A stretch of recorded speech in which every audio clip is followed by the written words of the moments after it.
Right, we're back. Delboy's got some news about. I've got some news now. Some people have been messaging me on my Discord. Thank you very much, Wee Bob Art, for pointing this out. He thought that we were hacked as well. His comments were also not showing. But then he came along and told me that my friend, Mainmeister, who is also broadcasting tonight, has the same issue. It means that YouTube's been hacked. Okay. Now, the only thing is that we can continue chatting. You can continue hearing us.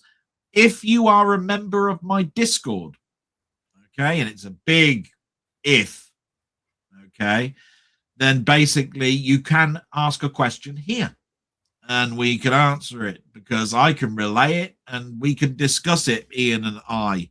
I'm trying to read up what other people are saying at the same time. So I'm just reading now what Wee Babat has said. He was quite upset as he thought he was being trolled and need to head back to bed. Right. Cheers, mate. Have a good stream. So my friend Wee Bobby's going to bed. So unfortunately, he's got to get up early in the morning. Right. Muckman's got a question. So it's to both of us, Ian. All right. Okay. What's your most frustrating moment this week? Well, I think this one pretty much. I like it. This is why I like the fact that we can laugh around all of this, because I'll tell you what, if this was 500 people in a chat, this would be pissing everybody off. Yeah. Right? The very nature of the fact that we can laugh about it is great, isn't it? Really. So that's all I need. That's from him. Let's have a look from Rocket. Jamie. Well, I think it might be StreamYard, as other YouTube streamers are okay. It was just Mainmeister with yourselves with issues. You both use it. Yes, we both use it. Yeah. So it's a StreamYard issue. Yeah, so it looks very much it's a StreamYard issue. Yeah. And being as that's how we can only communicate this way, means that that's all that we can do. I know this might be difficult for Sai and Tony because I don't think you're members of my Discord. Yeah. I can't post it in the chat because it would come up as emojis. Yeah. So unless you are in conversation with Muckman or Wee Bob Art, they can basically throw you the link to my Discord and you can then put questions. But I wouldn't worry about it, to be quite honest. We'll just have to just chat away. It's this week, and yay. I know I was cross earlier because I thought it was just targeting us, but it's not. It's a general thing. So, yeah. So I'm just saying to my friend Rocket Bunny that he can ask questions here if he's got any.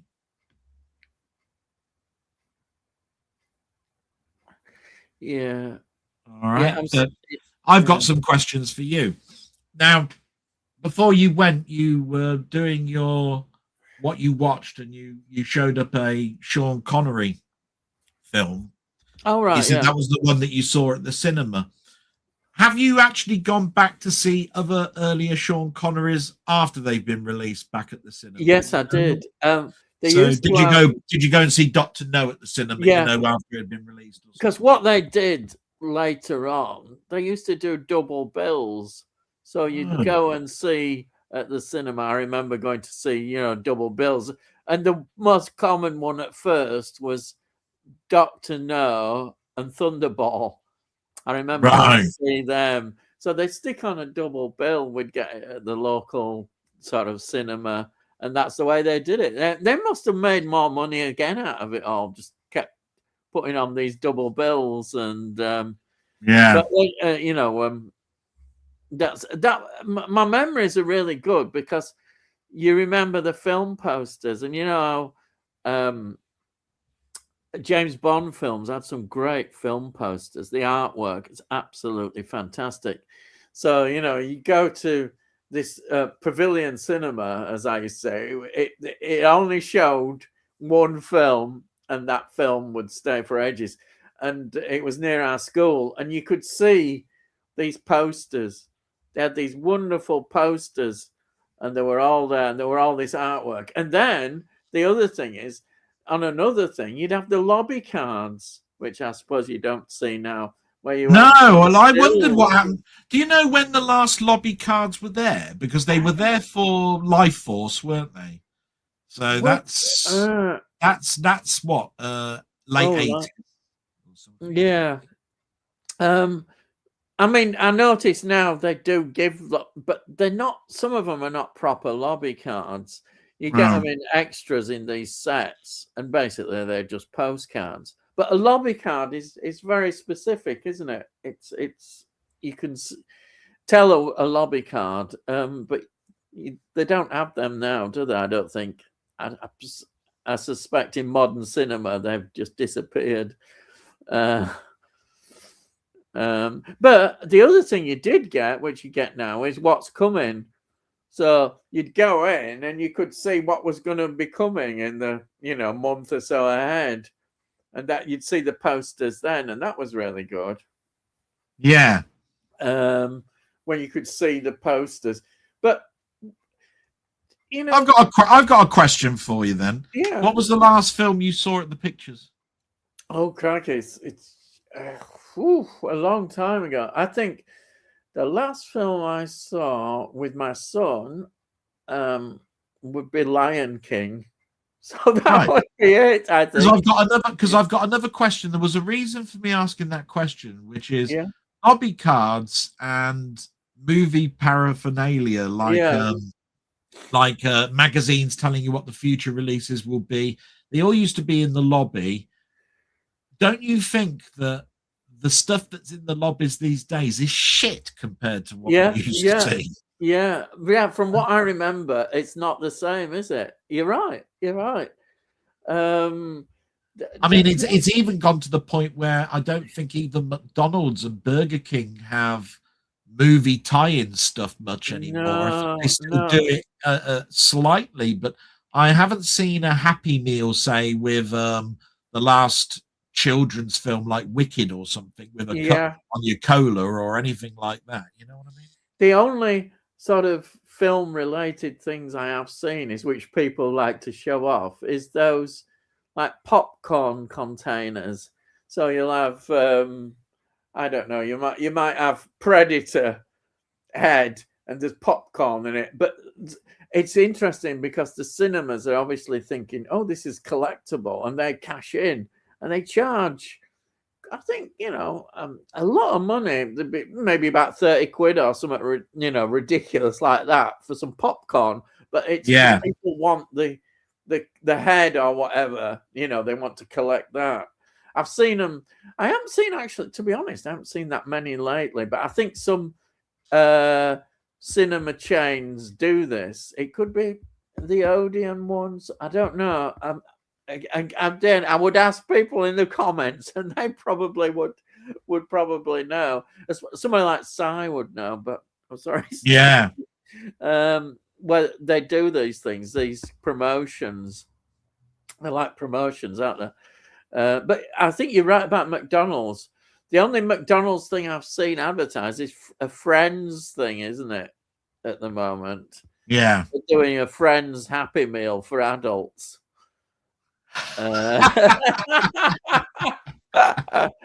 what it says. Adult little Friends figures at McDonald's Happy Meal for adults. Wow, amazing. That is. Well, I just noticed that when I went to see the Avengers Endgame, say, right? Oh, right, yeah. They did this promotion where you could buy a part of a poster, and if you saw it 4 times, you'd have the whole poster and all that sort of stuff. But it was given out free by the cinema, so it was just to encourage people to go and see it 4 times, right? Yeah. But it was something that was given out free, and if you had other people that weren't interested in the poster, then of course your friends could go at different times and give you part of the poster. And if you knew the people at the cinema, then they might even say, "I'll keep one by for you. I know you come." Yeah. I'll keep because what happens in most cinemas is they get that promotional stuff weekly, so they can't even give you all 4 parts because they'll only get it themselves each week on a Monday, say, or something. Yeah, to hand out. So that's that tends to happen. So yeah, I suppose, like with anything, collectors, there are people who are going to exploit all this and charge ridiculous prices for these things, the scarcer they are. I'm sure, I bet somebody's doing it with those friends things. They're probably going to McDonald's and trying to grab loads of them and then sell them at extortionate prices because I'm one of the few people who actually Friends isn't a thing because I've never seen an episode of Friends, but Friends is big, isn't it? It's a big thing. It is. And I imagine they think that they can make a bit of money out of it, because there'll be Friends collectors, I'm sure there is, and they'll probably be going for them. So you won't be surprised if you see people going on eBay and charging ridiculous prices eventually. Yeah, I suppose it depends. I don't know what numbers they put. Then they must have a numbers that they create, and that'll be it. Limited edition, whatever. Yeah, I mean, I used to be big on sort of like getting that stuff, but I must admit, I don't know where half of it is now. It turns out to be something that's pretty hard to keep track of. You know what I mean? I think I've still got, when I went to the States, some of the Star Trek Coca-Cola plastic cups thing, but they take up room in your suitcase, so it was a bit difficult to do. When it comes to the poster for the Avengers thing, I did actually get all 4. Oh, well, that's good. That was the last thing I tended to collect. Yeah. So Mugman's just got it. He's put, I watched the epic Heaven's Gate at the weekend. 3.5 hours long. Enjoyed it. Thought it was unfairly bashed by the critics at the time. Yeah, I've not seen that, but it's supposedly a really good film. Underrated. It's because it ruined the studio, didn't it? It caused a studio to actually go bankrupt. The whole thing. Yeah. But a lot of people look at it and say good things about it. Even though it is long and it's one of those. It obviously was an ambitious project, and they got into it, but then didn't realize how big a project it was. Maybe nowadays they would have split it in 2. I don't know. Well, do you remember we had that conversation, didn't we, about Dune? Yeah. Oh, yes. Of course, Dune. Yeah, we talked about that, haven't we? Yes. Yeah. Yeah. What would have happened with that? Because obviously they didn't think about that. If you see what I mean, back in the day, they just cut. They just ordered him to cut the film down. Yeah, and look what. Yeah. Now, Heaven's Gate is a 1980s American epic Western film, written and directed by Michael Cimino, starring Chris Christopherson, Christopher Walken, John Hurt. It says here 5 hours 25 minutes. Ooh, it is a long one. I think I remember seeing that, but I don't remember seeing it at the pictures. I think 1980. I was probably too young. Yeah, I was still. I bet it's a good film to watch if you've got the time. If you've got you can, at home, you can put it in half, can't you? And watch half of it and then resume. I bet it's a good film. Did you actually see it? No, I haven't seen it. I've heard so many people talk about it. Have you seen it on physical media? No, I've not seen it on physical media. No, but it's a film people talk about a lot. And they seem more favourable to it. I think it feels like a film that could have been so much better. Yeah. If people, no, sorry, not better. Its reputation would have been better. If all these things hadn't have happened. Yeah, it's the way it is. Yeah,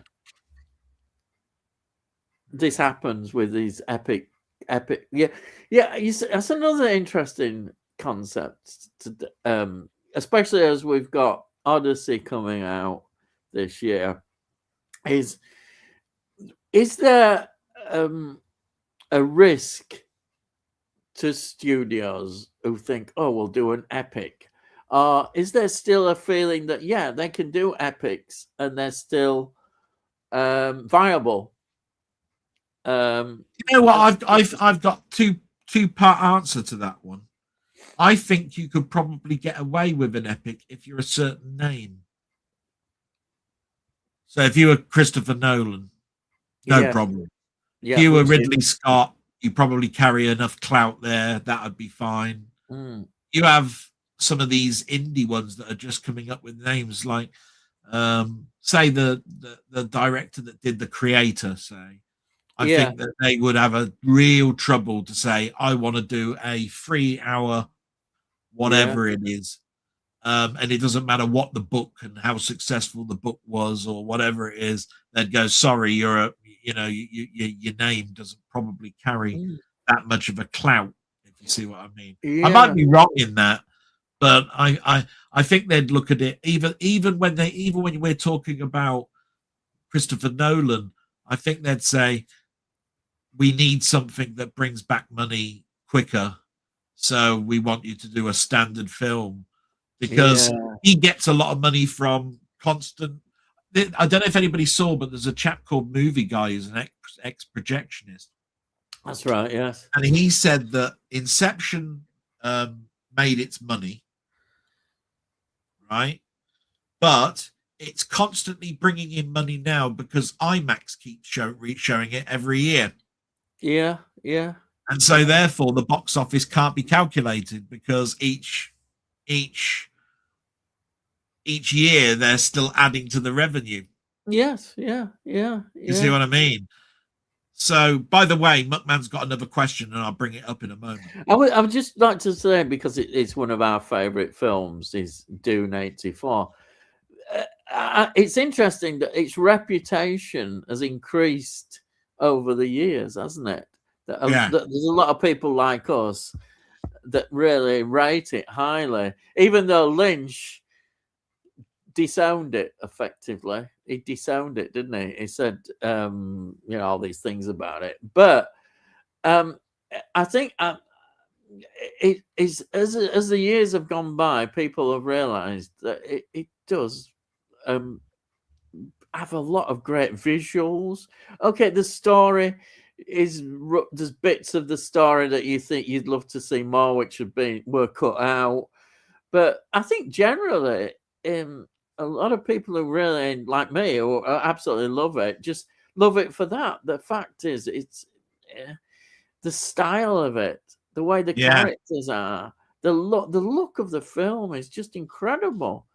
I can't think of a film, I know I'm a lot of stick here, maybe, because there's a lot of people who really, and I do like these new Dune films, but if you were to say to me which of the two you prefer, I will always go with Dune '84. yeah, There's something about it, as good as the new ones are. Dune '84 is just something special. It's one of those films you'll never get again, and it's brilliant. And I think it shows that Lynch had a great style, because The Elephant Man is a great example of a film that we look at and say that's fantastic. But and I think it's good to say that, but it's also good to say, look what he did in Dune '84. He was fantastic in that. His vision, absolutely a vision. The visuals, are just amazing.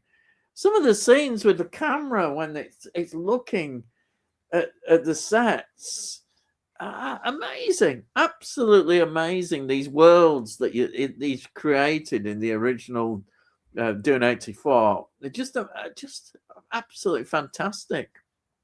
yeah, I just love it, it's a film that I've watched a lot, and I can easily go back to watching it, and I'll discover something. I'll think, oh, that's new. I've not seen that bit before. Sorry, if I was looking down, yeah. it's because I've got no end of questions I've got to ask, right?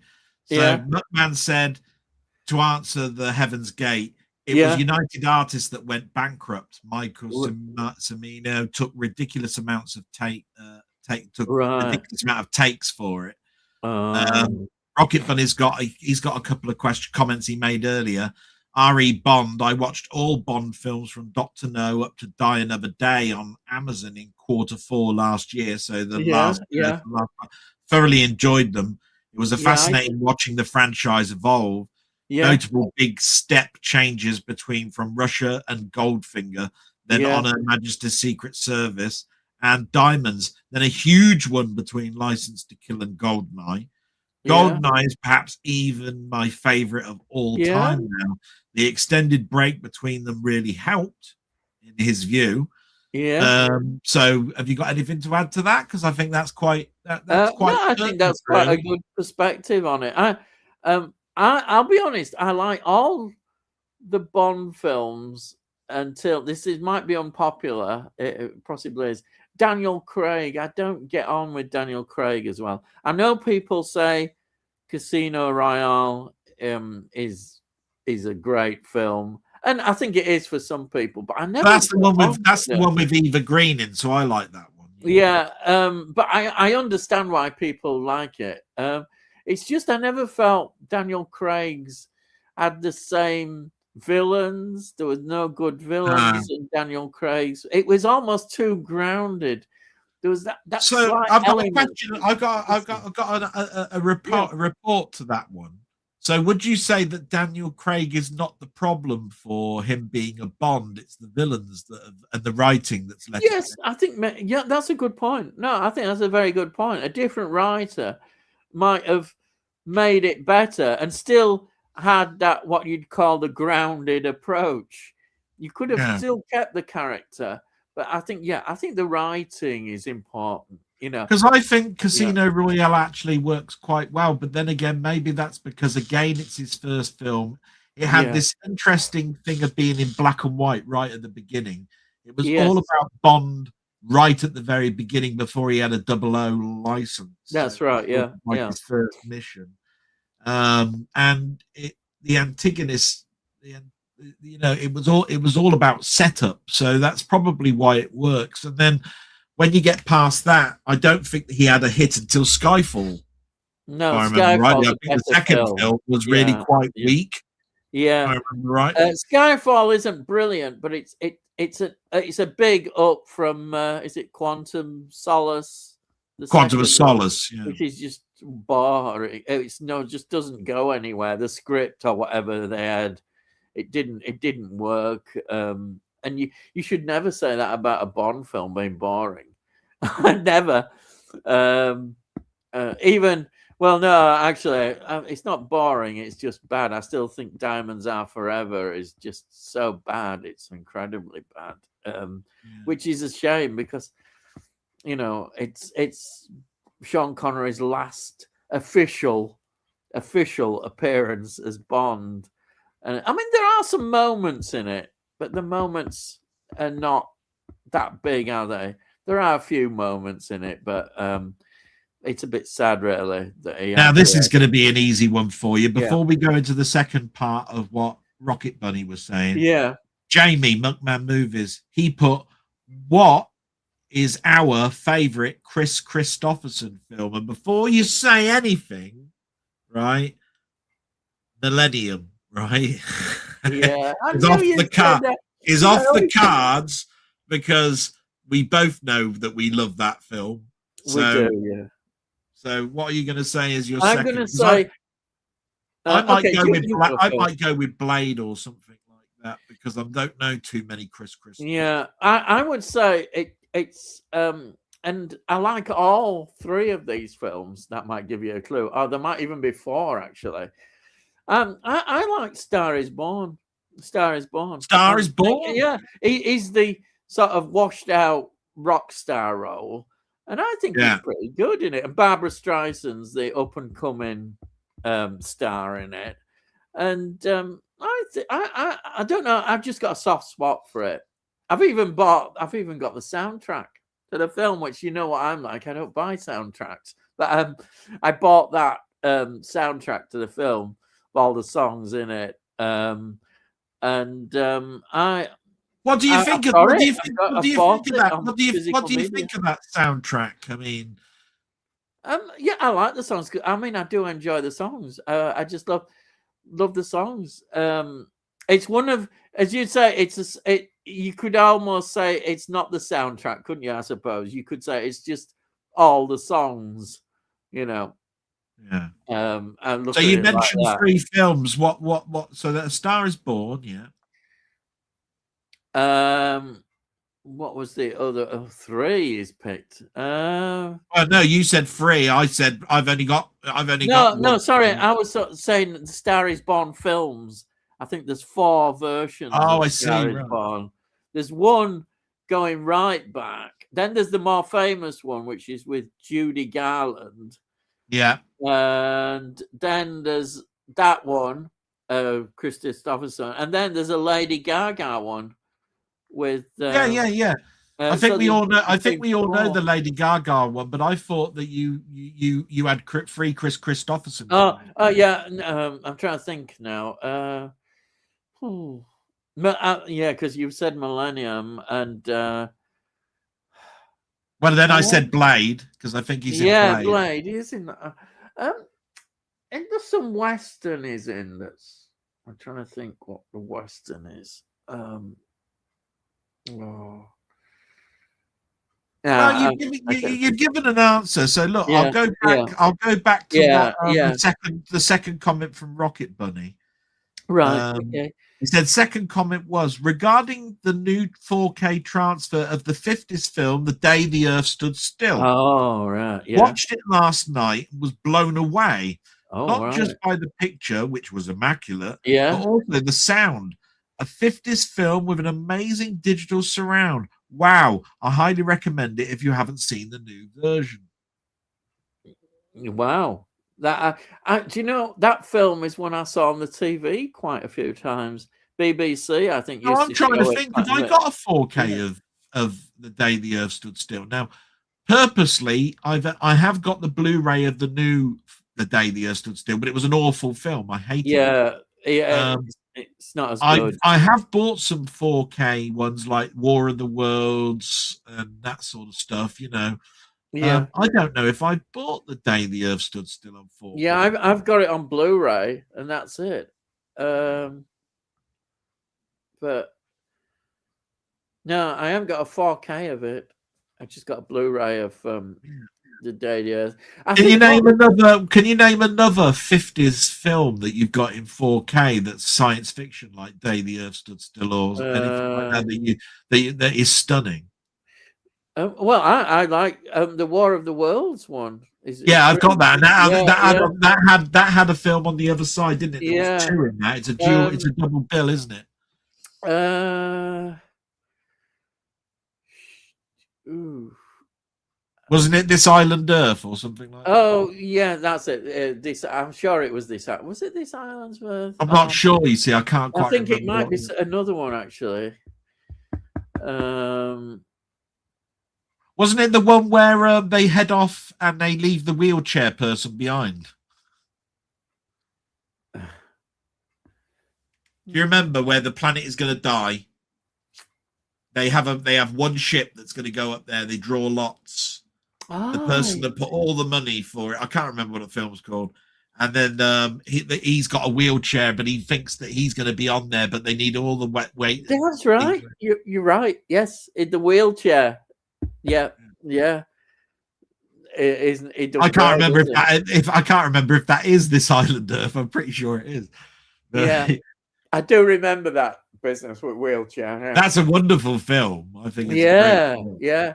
I think the reason for it is it's such a character-driven film because there are all these people that you only see for a moment and they're going to get married and they can't go, or one of them is only able to go and the other one can't, because it is a lottery and they keep that lottery as a lottery. And that meant that you could be in a situation where one of your family can go and the others can't. And it That's was all right. down to the Yeah. technicians. Yes. It was all down to the technicians that were building the rocket. There was nobody else involved. It was and all that sort of stuff. And so they left so many people behind that they were setting off to a new planet.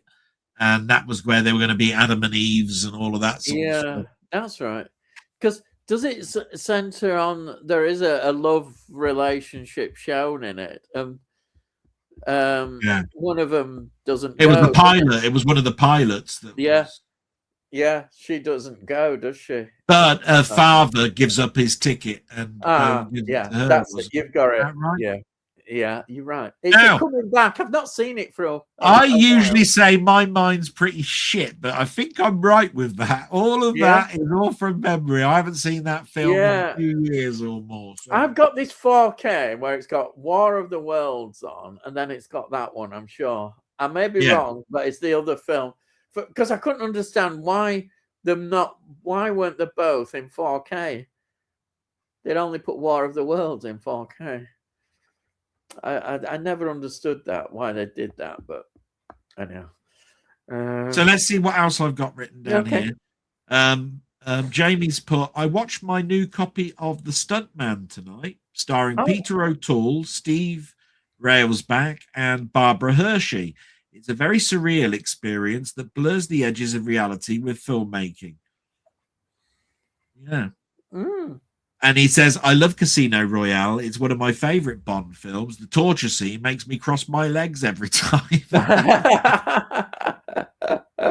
I have to say, yeah. Yeah, I know what you mean. I can understand that. And Rocket Buddy says he bought the 4K of Day That the Earth Stood Still on Amazon Prime for $5. Oh, that's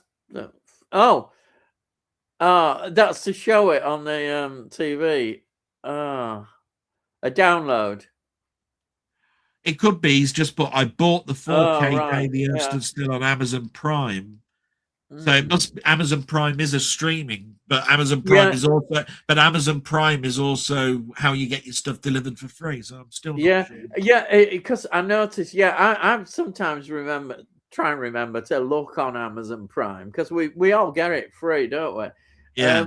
But there's never any films I want to watch, or I don't know whether it's you, but sometimes you go through these streaming channels and all I end up is scrolling through all these film posters. I've never know what I want to watch, and then you're thinking, this is driving me mad. And Rocket said it was streamed, so he bought the digital copy. Yeah, that's fine. Because I was going to say I don't think there's a 4K physical media. Because I'll tell you what, if there was, I'm buying it. Yeah. But Muckman also said Pat Garrett and Billy the Kid is probably my favorite Chris Christopherson film. That's the one. Yeah, that's the one. The Bradley Cooper and Lady Gaga film is my favorite. It's incredible with some amazing songs. And I only own Day the Earth Stood Still on DVD, I think. So I think I've got a Blu-ray of it, but I don't think I've got. I mean, I know I've got it. Yeah.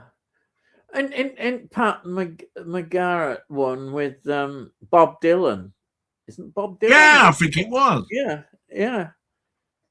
An interesting connection there. But yeah. So I've caught up with the comments now that I've got on here. So okay. I thought I was getting, but they're still typing. So. Yeah. Oh well, that's good. Thank you, anyhow. Thank you for everybody that's. But it's working. We're still having a chat, aren't we? It's keeping us going. I just find it a shame. I'd love Cy and Tony to get involved. I know. Yeah. Hopefully, Tony, you're watching, but I'm sorry. So the invisible spanner has gone missing somewhere again. So Muckman's put, guys, have you seen the animated Charlie Kaufman film, Anomalisa? I don't know if I probably ruined that.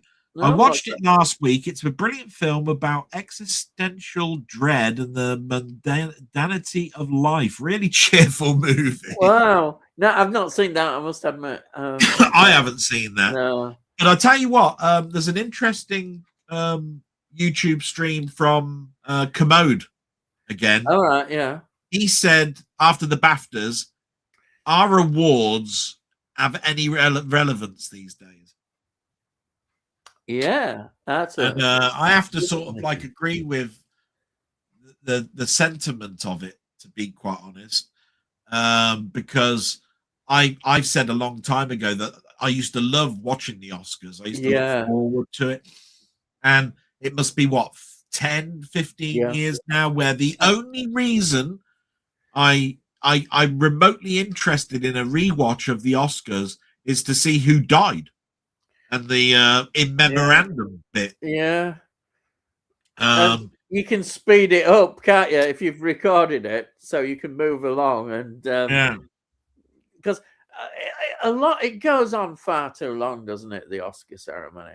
It's pretty bad, isn't it? The Oscar ceremony. And it used to be at one time something, like you say, that you'd get excited about and want to watch. But nowadays, it doesn't seem to have the same meaning, does it? This was the BAFTAs rather than the Oscars, but I felt exactly the same. I just looked at it and went, who's going to win then? Is it going to be Weapons? Is it going to be Sinners? Is it going to be one battle after another? And then I went to myself and said, who cares? Yeah. I like all them films anyway. I'd be buying it regardless of whether it said winner of 8 BAFTAs or 8 Oscars or even if it won a Raspberry.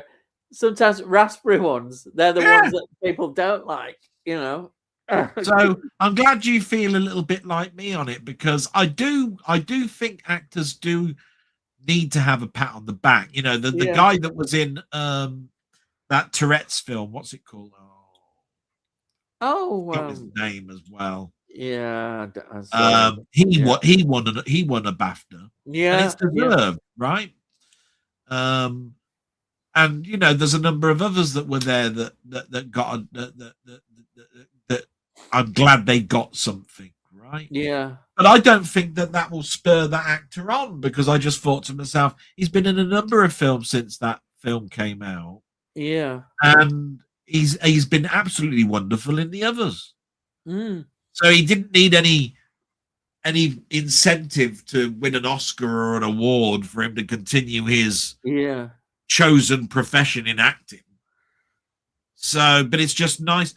But just think of all the people that have died that have gone without actually winning an award. Yeah. And I just wondered to myself, do you think any of them had some regrets? Yeah. Oh, I never got anything from my peers to say that I was a successful actor. Yeah.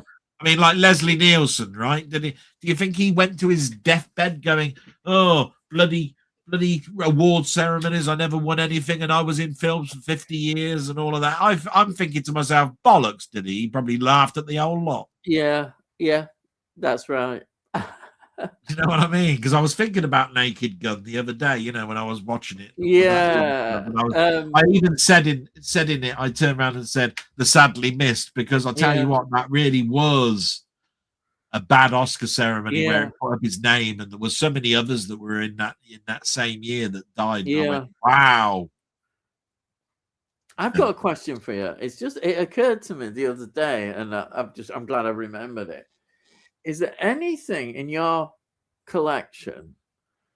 Sorry, no, I should rephrase this. Famous actors, right? Really big actors. Is there any that are not in your collection? And I know straight away who mine is, which may surprise people, but for some reason they've just not entered my collection. And it's George Clooney. I honestly, wow, no films. I was thinking about this. So you haven't got Dust. You haven't got Dust Till Dawn. You haven't got. No, I haven't got that. I wondered, and I'm thinking to myself, well, I thought I would have, you know, It's not by intent. It's just how it's turned out, because that's a film that I like, but I haven't got in my collection. But I just wondered. It made me think, But your collection's probably bigger than mine, so well, do you know, a name came to mind, and then I remembered that I've got Yankee Doodle Dandy, but I thought Spencer Tracy was one. Oh, yeah. Going back a long way, I haven't got Harold Lloyd. Oh, yeah, yeah. I've got Buster Keaton now. Yeah. I've got Laurel and Hardy, and I've got Bud Abbott, Lou Costello, and all of those. I've got Burt Lancaster. I've got Rock Hudson. Yeah, all those. I've got Clint Eastwood. I've got Robert Redford. I've got. Yeah, do you know what? It's Yeah, I was surprised myself, but it's just I haven't got round to getting all those films. Absolutely no. Omar Sharif. Oh, I know. Ah, I know one. Yeah. Hang on, I forgot his name. Oh well, a memorable one. Hang on. I don't think I've got him at all. Hang on. Yeah, I haven't got him. Who's that? Clark Gable. Yeah, I haven't. I agree. I haven't got, and that means I haven't got Gone with the Wind. Same, yeah. I haven't got Gone with the Wind. But I was thinking to myself, have I got that? No. I got that. Mind you, it's interesting because you'd say to yourself, you wouldn't really have any intention of getting any Clark Gable films, apart from if you are going to get any, it'd be Gone with the Wind. That's the only one that. Well, there's supposed to be a 4K, but I think the reason it's been so difficult to bring it out is because of the climate. Issues with it, yeah. Climate, Yeah, it is all about slavery, right, and slavery and all sorts of stuff. Yeah. I think they ought to go bollocks to all of that and release it. At the end of the day, it's a 1939 bloody film. It's part of film history, and it's a big epic. Use that word, an epic. It really is an epic film, isn't it? Covering. By the way, the film that McMahon's just reminded me was I Swear. Yeah. Yeah. It was, but it wasn't the actual name of the film that I was having a problem with. Yeah. It was actually the name of the actor. I couldn't find it. So that would be your Clark Gable. Would be the one that you definitely haven't got any in your collection. Anyway, McMahon just wanted to say, look, that animated film with Charlie Kaufman in that, Anna Melissa. Yeah. The reason he watched it was that Tom Noonan, who died last week, voices all characters. Yeah. Oh, yeah. And I did hear about his death, and when it was coming up, I just went, "Oh, I've heard that name. What's he been in?" And it is where you also have Robert Duvall die and all of this sort of stuff. Yeah. I sort of forgot, and then because it wasn't a name as big as Robert Duvall, I forgot to add it into my blog, and I should have done, but I didn't. Yeah. One of those bad things that I didn't do. Oh, yeah. Well, there's a lot going on. You can't always remember everything. Yeah. There's a lot goes on. Rocket Buddy said as well, when the issue is fixed, this problem. Yeah. It would add it. I would add it actually helps Ian share the question load with Del asking a few from here also. Yeah, so if you were in here, you'd be able to read this and read out some as well, I think. Yeah. I have to say, yeah, it would, but you'd have to then remember that you got to have your phone open, and you've got to be looking at this as well as trying to ask me a question. Yeah. Which is why I said I don't mind taking the load off a little bit here. Yeah, thank you, anyhow, for doing that. It's not that too big a problem. I'm going back up and down, seeing if I can see anything that I've missed. I don't think we're up to date at the moment. So yeah, it's been interesting this week. Have you? I missed what you were watching. So was there one other than the Sean Connery? Was there another Yeah, I think it standout? was a film that I No, really I was loved. going to say, is there one other standout? One other Well, for standout? me, it was a surprise, which was the Whistle Down the Wind. I called it a Sunday afternoon film. Have you Oh seen right, that one? because you I did talked you about did that. you. I had to go away when you were doing Fahrenheit, which I'd actually seen. I've actually Yeah. seen Oh, Fahrenheit's good. I loved Fahrenheit. because it's It was, dystopian, yeah, so I've definitely seen it. yeah, dystopian stuff, and it's the concept. As I said, actually, when I'd actually watched it, I was thinking, oh, I'd love to be reading some books. It made me want to read books. It did, Yeah, because it showed all these wonderful, like, first edition paperback Penguin books and all this kind of thing. And I love the old concept. I think it was really good. Something it was. I think it turned out better than I thought it might actually be. It's 1966, and I was really impressed with it. I just loved it. Yeah, I just think it was great.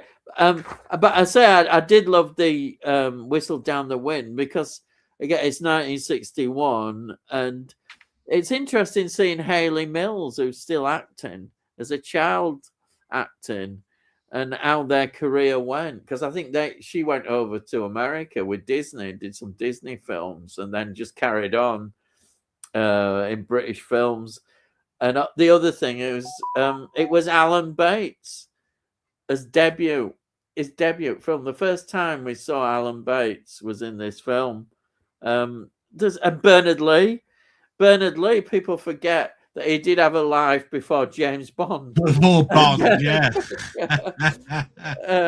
And he's quite a prominent role. He's a father in this film. And it is a shell shock, right? Yeah. Muckman has never seen Gone with the Wind either. Ah, I'm surprised. Yeah, he normally seen all these epics. Yeah. Well, Yeah. it's when I say shell shock, I suppose it's one of those films where, like War and Peace, as a book, whenever somebody mentions War and Peace, they go, "Oh, that's that big tomb like this." Yeah. And there's a mini series of that and all that sort of stuff. Yeah.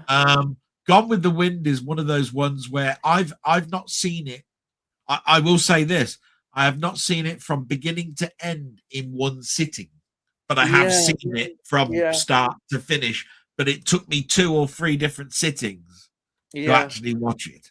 I think I have seen War. I have seen the film, but before I actually forced myself to watch it, I had an impression. I was thinking, oh, this is just going to be a romantic story, not really going to be that interesting. Clark Gable and all this, and yeah, I thought it, and then I discovered it was this wonderful film about the American Civil War period, and it suddenly changed. The battle scenes and all that kind of stuff. It changes your perspective. So sometimes you can get the wrong impression about films, and I think this still happens. Actually, you see a film and you see maybe what the poster or just a synopsis maybe, which isn't very good, and you think, oh, it's just this film is this, and then film turns out to be not that at all. Something different, something better. And I think also I say this every week, but we shouldn't all rely on other sources about saying, oh, this film is crap, or Letterbox or whatever. Letterbox will say it's only giving it 1 or 2. And it doesn't necessarily mean it's going to be a bad film. It doesn't mean at all. And we can get too stuck in that, and it has a damaging impression on films. Our first impressions may be very wrong about films. I'm trying to think of well, there is one film I can think of which I couldn't watch again, which was the Barbie film. I don't know how I managed. I honestly must have been daft to manage to get through that film. That film was absolutely awful. Barbie film. I don't know why I watched Yeah. it really. But then I was thinking, because they did that thing, the Oppenheimer film, which had quite a mixed reaction. A lot of people were not over fond of it. I really enjoyed it. I could see it. I could see why it was a bit over long, some of the editing and the performances. But generally, I really liked Oppenheimer. And if you had the impressions from people, they were quite critical of it. But Yeah. I thought it told a good story. I thought we got the story quite well, about what happened. Yeah, wasn't it interesting when they were in the bunker and they were saying, look, this could spark off right in the sky and then it would cover the planet with Yeah. And Yeah. they were going, what? Yeah. And I was going, wow. Yeah. I have to turn around. Now, I've got some more that's Oh, good. come up Yeah. here. Let's have a little look. You might not know this one though. Yeah. So Muckman, I know about this, but it was in the news. Yeah. Thoughts. He wants the thoughts on the Tourette's incident at the BAFTAs. Oh, I do know about that. Yeah. Now, he says, I personally think that they could have just laughed it off a bit, made a few jokes instead of making it an embarrassing situation. Now, for anybody that doesn't know what went on with this, there was the N-word shouted out, I think. Yeah. When from a I think it was a person that's got Tourette's. Yeah. And it then turned into an embarrassing. Yeah, I think it could have been laughed off. Yeah. I've seen and heard worse. Yeah. Well, in the past. I mean, if you've seen Tourette, I've seen Tourette documentaries, and look, it's there. They can't help it. It's not like people thinking it's a deliberate thing. It's not, is it? Right. And as you say, you got to just laugh it off. But there's always, you see, this is what annoys me about nowadays. Sometimes, a few years ago, we probably would have just laughed it off, right, and not got ourselves in a knicker twist. But there's certain people, they do it with gender politics, and they're doing it with the same here. They've got to somehow create this situation where they're making an issue out of something which doesn't need to be an issue made out of it. They totally misunderstand what is going on. Did they really think that person deliberately says that when they've got? Yeah, no. So I think it's more to do with the BBC and worried about the fact that got broadcast, and then because they didn't say something, that they must therefore think this, that, and the other. And I just go, who gives a shit? BBC, you're not that stuffy anymore, for God's sake. No. But there's a question. We got a question. Right. Yeah. What is your favorite film about filmmaking? And his would be Bowfinger, which has got Steve Martin and Eric and Eddie Murphy. Now I know my answer. I'm going to have to think. So my answer is Richard Dreyfuss did a film in the 1970s called Inserts, which was based around a film. It was based around a film director that was so low down in the pecking order that all he could get away and do stuff was porn. And this is during the silent film era. Yeah. And I've seen that many, many times. Right, Inserts. I thought it was great. There's a Hollywood actress that comes in that dies of overdose of drugs. Yeah. During one of the porn scenes that he's filming, and you had Bob Hoskins come in, who was the person that was funding all of the films that he was making, that said we got to hide the body and all of this sort of stuff. It's a bit of a fuss, but it's actually quite poignant. it's like, wow, there must have been quite a few a few directors that fell from grace because they weren't part of Hal Roach or whatever, studios, and they had to do what the Butler saw type movies. Oh, yeah, So yeah, yeah. but it's got inserts, and it's got inserts, and I think it's a brilliant film. I have thought of one film, and I've got it on the Samuel Fuller collection, Volume 1. It's a story about the transition from silent films to talkies. Oh, right. Because it was a massive thing. I've forgotten the exact name of the title. I bet somebody would possibly know. I could check it, but I won't go and check it. But this film, it shows how for some actors it ended their career totally, because when they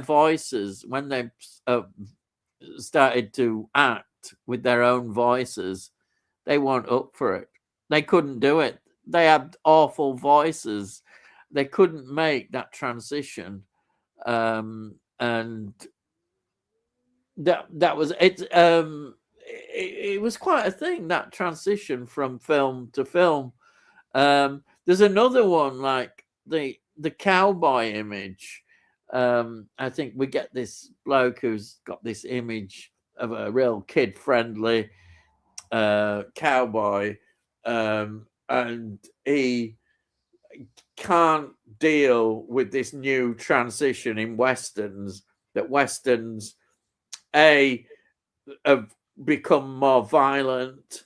He doesn't agree with that. He's losing his sort of image of being this wonderful person. He's outdated. Westerns, John Ford has changed how, with Stagecoach, how they look at westerns, and it's a transition thing. So that was a big thing in Hollywood, that from the silent era to the talking era, there was a thing. And also there's a period where when talkies were introduced, there wasn't any real film regulation. They had to be self-regulated. Yes, so that's right. There are some films which could do what might be considered controversial. Yeah, there was no MPAA ratings or anything. That's right. But once they brought that in, then we got the opposite. We got the other extreme, that there were certain rules they had to have. Like if somebody was sat sort of lying, they weren't allowed to lie in bed, were they? And women had to be dressed a certain way. Yeah. Can't show ankles and all that sort of. There was a whole thing, wasn't there? Which is interesting that it went. But those were rules of the day rather than what you could show on film, weren't they? They were just like. But at first, there was a lot of freedom, because a film that really shocked people, wasn't it, was Freaks.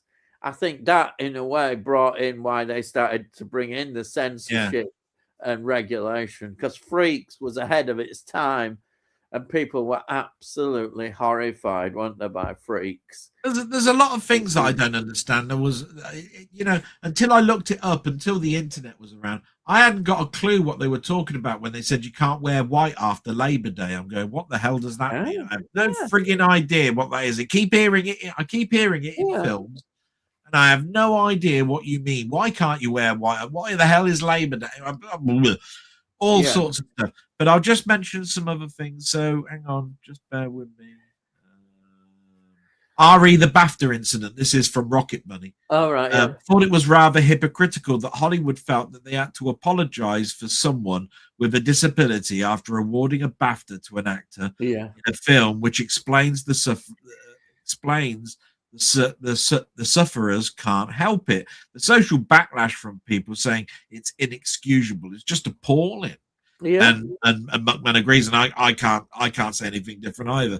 There is a scene in I Swear where the woman who looks after him tells him he doesn't need to apologize for his swearing, since he can't help it. I mean, it is mental. I mean, there we are. We're giving an award out to an actor that's done it. The film is well. I mean, I bought it. Yeah. It's a great film. And here we are. We got two Hollywood actors up there that are Yeah. apologizing and all this sort of stuff, and probably never even saw the bloody film Yeah. either. And Just goes to show how stupid they are, the really. hypocrisy of Hollywood just gets stronger and stronger. I mean, I know it's a subject that people perhaps don't want to really talk about, but has been talked about a lot, which is this Epstein files, which just shows you how corrupt and awful a lot of Hollywood has been. It is. It's not all like that, but it is a corrupt place. It's corrupt. There's no denying that. So it's greed as well. It's greed as well, and all the rest of it. For it to get on its high arse about that, it should take a look at itself. Oh, by the way, Muckman says Peeping Tom is a great horror film about filmmaking. Oh yeah, I agree. And I don't think I've seen that one. Peeping Tom came out before Psycho as well. Did it really? Same year, 1960. No, I love Psycho, and I have got horror films going back much further than that, so I'm surprised I haven't seen it. I'd recommend that. Peeping Tom is well worth look that up if you can. Just have a look at it. I have to write that one down. Hang on. It's as I say, it came out before Psycho, 1960, and do you know what happened to it? It got lost for many years because people thought it was pornographic. It got a bad reputation. They said, "Oh, this is porn. This is, an awful film." And I think it was Martin Scorsese helped bring it back. He campaigned about this film to get it shown in America, and I think he got the money to sort of restore the film, got a restoration going, and then showed it because he'd been a big fan of the film. He said how influential it was, and it's well worth looking at. Definitely. Oh, you're getting some praise here, Ian. I tell you. Oh, crikey. Nobody's praising me, bastards. Oh. I bring out free films this free reviews this week. Not one person's mentioned anything about them, and you get your one watching film thing out, and everybody's talking about it. So here we go. So Rocket Bunny says, Ian, I enjoyed your What I Watched series this week. One film you watched was Pork Chop Hill with Gregory Peck, one of my favorite of the older classic actors. I watched him in 12 O'Clock High recently, which I love him in, as he's a bit of an anti-hero in it. So good, he says. And Muckman agrees, saying, I love Gregory Peck in The Gunslinger. Yeah, Gregory Peck, great actor. Love Gregory Peck. He's versatile. He's a versatile actor, Gregory Peck. Really versatile. But, I was telling you about all the problems that I had this week. The other thing that happened tonight, right? Well, not today. It happened about 11 o'clock this morning. Was I got on my Skybox, it said no satellite signal. Yeah. And, of course, I could still watch stuff on the recorded box. Yeah. But I turned it off, turned it on. It's still no satellite signal. Turned it off again, turned it on again. Got a satellite signal. An hour later, it went off. Right. Turned it off, turned it on again. No satellite signal. So then I booked an engineer, and he turned up same day. Now he said, "Bloody hell, you were lucky, because I've heard people having to wait 2 weeks. They must think you're pretty good if you got somebody up the same day." And what happened was. There was, I don't know if you know this, but from the satellite dish that you still have to have, even though it's Wi-Fi, for just about everything these days. Water there must have been a leak or something in the cable, because water had gone down the copper and got to the inside of the device, which stopped the satellite signal, but the box was working okay. The bad side of it all is he recabled the whole thing up, not a problem. Gave me a new box, another not a big problem, but the problem is 3 to 4 years worth of my stuff that I've recorded is now lost. Gone. Yeah. Lost. Yeah. Because I can only download certain stuff. Yeah, I had the same thing. I had a box and I lost everything, and it made me annoyed that I didn't somehow So not try only to. have I had a big Yeah, expensive bill with the yeah, 4 tires that I needed for my car, not only have I got another bill to pay for a you've got. battery that I'm Yeah, going to need, plus the MOT after that, and the fact I have to go back to work on Monday. Uh, yeah. I've lost everything on my box. Yeah, I know. It's heartbreaking. It is bad because you And build up quite an library. tonight, all we can see is bloody emojis. Yeah, I know. What a week! What a bloody week! And and people saying stuff about me. Plus, nobody talking about my reviews. So I'm not in a. I'm not. I could turn around. I could turn around and say, "Hey, isn't it amazing that I've got a smile on my face?" Yeah, Because anybody and, that was happening that to, I'd just like to say, if there is anybody watching no, on it, don't, because oh no, yeah, I I'm going to lose say it people. because I I think it's lose important. people. I lose people. You Don't. won't lose people. Please subscribe to his channel if you haven't. Really subscribe to him. I mean, actually, I'm losing people. I don't know what's happening with my channel as well, but please subscribe to his channel. And this week, he put out some absolutely brilliant videos. He is Well, I well known, as I tried. always say about his blog, which I always talk about. We're full of praise for his blog because he's great. But it was I'm really pleased that you were able to do these videos that you did. They were really good, all sort of film themed ones, and I think it's great. I'm so glad that you were able to do other videos, and I presume you gaming stuff as well. Absolutely fantastic. So if anybody hasn't subscribed to his channel, please do that. Well, it's really It's nice, worth and it. I know that Rocket Bunny's left a comment. I know you've left a comment. It, I just noticed that that there hasn't been that many no, well, watched them, but then again, they're probably slow burners. And I thought the President's Men one might get more because the actual Steelbook only came out last week. yeah, yeah, yeah. So I thought I'd do I that think one. All the President Men's one of those films that some people nowadays wouldn't appreciate. I don't think they appreciate the film. They'd see it was. I don't like using that word, but they'll say, "Oh, it's a bit slow. It's just a bit involved. It's these journalists just talking away, and this and that." But it's not, is it? And for me, that film is important because in the early 70s, all we ever got on the news was about Watergate. Watergate was massive. You can't believe how big Watergate was, and then eventually it's sort of natural conclusion when Nixon went on TV and had to resign, basically. It was on every day, the news. It really was. Watergate it just shook America. It really did. America took a long time to get over Watergate. And of course, it brought out so many things. And of course, I love it because of like way they're saying, the X-Files, Deep Throat. That's where it comes from, Watergate, Deep Throat in X-Files. Oh, yeah, incidentally, talking of that, I don't know, as far as I know, they're doing another reboot of the X-Files. Yeah. Why? Oh, how can they do that? They're doing it, apparently. They're doing a reboot of the X-Files. Different cast, obviously. I don't know. I shouldn't be prejudiced. It might be good, but I love the X-Files so much. It's not gonna, but I should give it a chance, I suppose. But why? Why do it? Yeah. Couldn't they give it a new name? Couldn't they do another and create more characters who do this sort of job? They could do it, couldn't they? They could do something, paranormal, Yeah.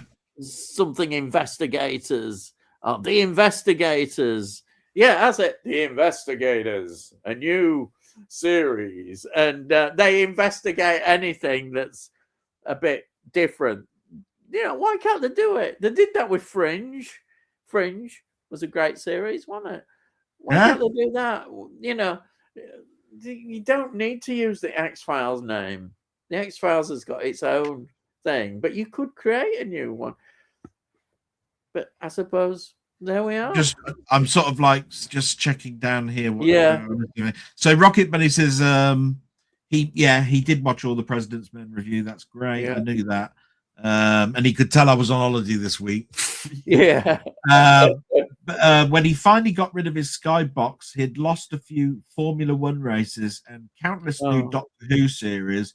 So no big loss there anyway, he said. I have to say that's true. Yeah. I mean, I must admit there was a lot of stuff there that, you know, I suppose, you know, it's just that I'd actually recorded 170 episodes of Crown Court. Oh, you've lost all that. 170, right? I managed to get the first season thanks to Jim Jam, which I always say thank you to in my blog. You said they're very expensive out there. Well, they did about 8 or 9, and they're extremely volumes or something, but it was still only a quarter of what they actually recorded. And I thought you'd love to have more. Wouldn't it be nice to have had more of that series that you love? But and I suppose those 170 episodes, probably around about 50 will be on those DVDs. The rest I've lost again because they're not repeating them on Freeview. So no, that's it. You know, that I'm upset about, but I'm not really that. I mean, there was a number of things like Elton John concerts. Yeah, I had loads. Do you know all those documentaries that are on BBC4? They used to do loads of documentaries. They probably still do. I haven't watched BBC4 for quite a while, but they did all those old Grey Whistle Test specials, and I lost all mine. Which was Muckman's got a killer question, you know. Oh God, Jamie's really good. Jamie's really good at this. Actually. He is, yeah. I've got to think now, so I'm going to let you come out with your own answer. This comes about actually because in All the President's Men, I turned around and said, "Wow, wasn't it good to have Robert Redford and you know, and Dustin Hoffman together? You know, right? In a film." And of course, as you know, I put in there that Al Pacino was originally going to be in it over Hoffman. Yeah, he's just put. Is there a pair of actors who haven't starred in a film together that you'd like to see collaborate? Oh, that's an interesting one, isn't it? That's a killer one, really. Is this because I'd have to think now and modern go, actors? Modern actors, I suppose. Well, has it got to be modern? I mean, yeah, I don't know. I'm just thinking that's what he might have been thinking. I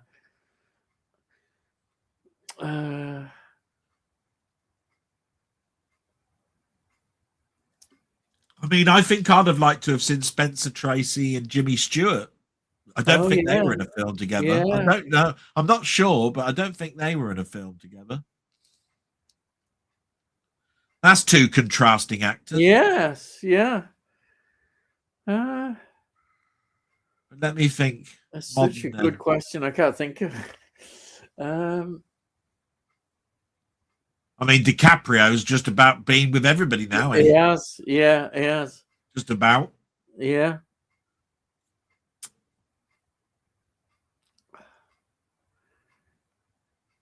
What about?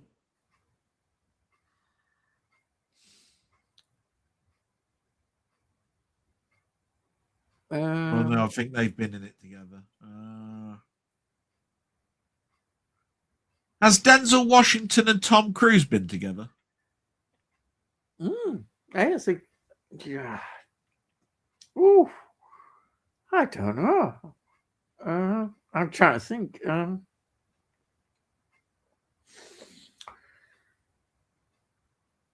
That might be a good one. Yeah.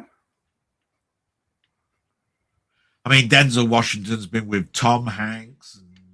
I bet he's been with, quite a few. He's been with John Travolta even, hasn't he? Yeah. Gets a bit tricky there. I suppose really what you got to think about is two contrasting things like comedy and serious acting, or whatever it is, you know. I mean, who'd have thought that the Three Fugitives would have worked, you know, with Martin Short? Yeah, and You know, yeah, you wouldn't have thought that those two would have been no. in a film together, would you? Um,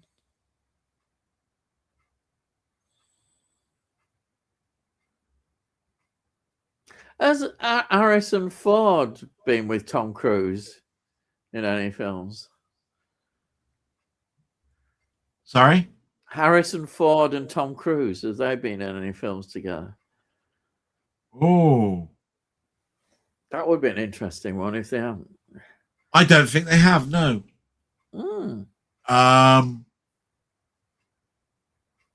Because Tom Cruise has been in a few films where he's, you know, like that Tropical Thunder where he was with Robert Downey Jr. And so he might have been in a sort of like a very early film or a bit part in something that I can't quite remember whether they were actually even in the credits because they were uncredited or whatever it is. You know, it's like JFK's got how many cameos in it? Jesus, you know, just counting them up makes you giddy. So, it'd have to be the older Tom Cruise. Certainly nothing like the young one with Harrison Ford. And it's very appreciated, by the way, Jamie. He's put, I'm trying to keep the ball rolling. Thank you. No, thank you so much. He'd choose Mads Mikkelsen and Tilda Swinton. Oh yeah, I knew in a bleak drama. Yeah, they were both in Doctor Strange, but don't think that they shared much screen time, if any. And we have to think about that because even though somebody's in a film doesn't necessarily mean that they acted together, like in Star Trek II, The Wrath of Khan, isn't there? You never saw Ricardo Montalban and William Shatner. They were never in the same room. In fact, they actually filmed on different days. Yeah. Somebody else was reading out their other part, and they had to act against a blue screen, a green screen, whatever it was, all of that sort of stuff. So they never actually met on set. No. Through the whole of that film, and yet, my God, what a portrayal! So you know.